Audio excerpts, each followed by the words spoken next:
Hello বন্ধুরা, আসসালামু আলাইকুম। তোমরা সবাই কেমন আছো? আশা করি ভালো আছো। আমিও ভালো আছি। আজকে আমি আলু ভেন্ডি রেসিপি করব।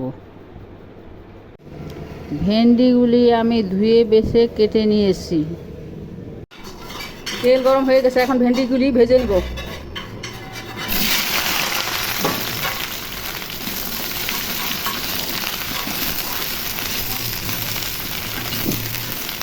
পাঁচ মিনিটের মতো ভেজে নিব। ভেন্ডি ভাজা হয়ে গেছে, এখন উঠিয়ে নিব।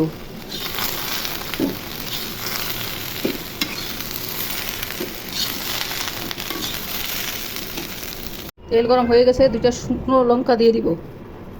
একটু ভেজে নিয়ে জিরা গুঁড়া দিয়ে দিই, গোটা জিরা দিয়ে দিব। পাঁচফোড়ন মশলা দিয়ে দিব। একটু ভেজে নিব। এখন পেঁয়াজ কুচি দিয়ে দিব।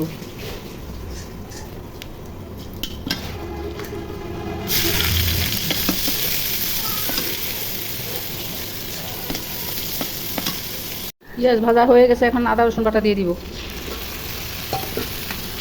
নেড়ে চেড়ে ভাজা ভাজা করবো।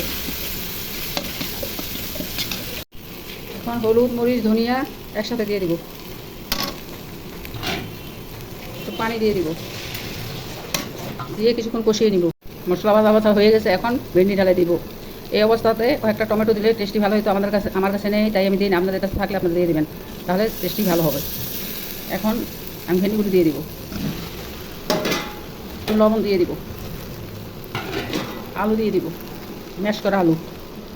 সব কিছু একসাথে দিয়ে ভালো মতো কষিয়ে নিব।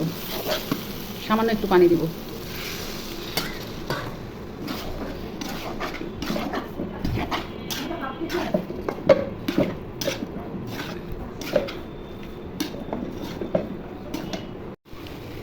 অনেকটা কষা হয়ে গেছে, আরেকটু কষিয়ে নিব। কষিয়ে নিয়ে গরম করা পানি ঢেলে দিব। ভেন্ডির তরকারিটা মাখো মাখো হবে। আলু দিয়েছি, যার জন্য একটু মাখো মাখো ভাব হবে। মাখো মাখো ভাব হলে খেতে জিনিসটা ভালো লাগে।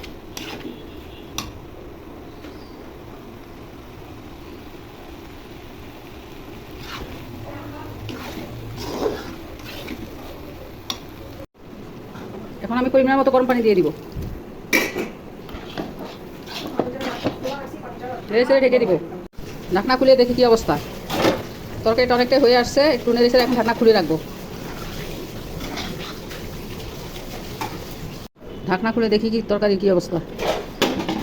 ভেন্ডি হয়ে গেছে, চুলা নিভিয়ে দিব, কারণ ভেন্ডি ঠান্ডা হলে পানিটা আরও টেনে নেবে। এই জন্য এখনই চুলা বন্ধ করে দিব।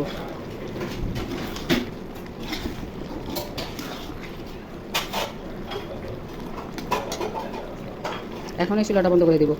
হয়ে গেল ভেন্ডি আলুর রেসিপি। রান্নাটা ভালো লাগলে চ্যানেলটা সাবস্ক্রাইব করুন, একটা লাইক দিয়ে আমার পাশে থাকুন। খোদা হাফেজ।